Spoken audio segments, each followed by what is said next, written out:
Dr. YouTube here. Cops beating up a homeless guy.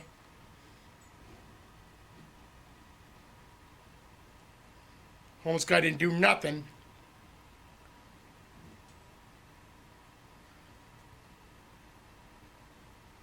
Cops think they're above the law. They can do whatever they want.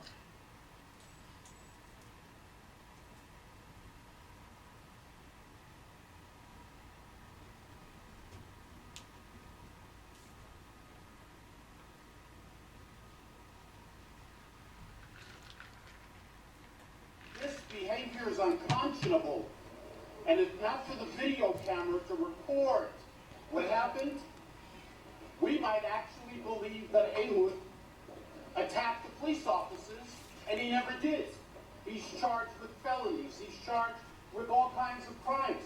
And now I wonder how many other times are New Yorkers charged? Not just New York, in every state, And man. there is no video camera to tell the story. These officers must be suspended if they have not yet been suspended.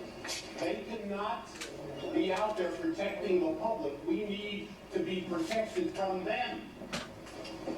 Amen. The New York City Police Department, the commissioner, needs to do everything to make sure that these things don't happen.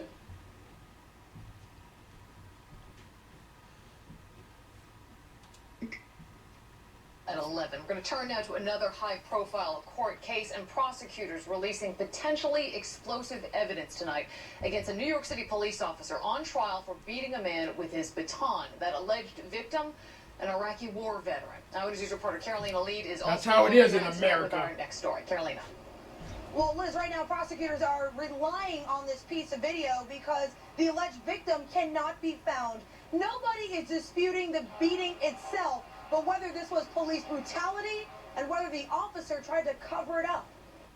The video is high quality and crystal clear, but whether housing officer David London went too far is still blurry and up to a jury.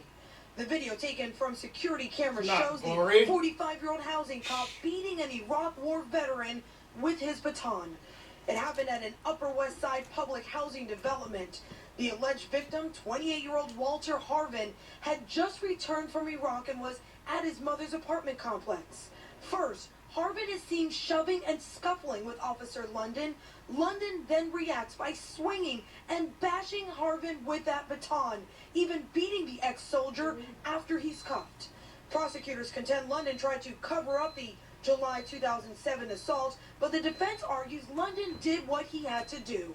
He's charged with second-degree assault and filing false records. Right now, the Manhattan criminal jury is tackling the question of whether London committed an act of police brutality or used necessary force to subdue an aggressive See? suspect. That's insane.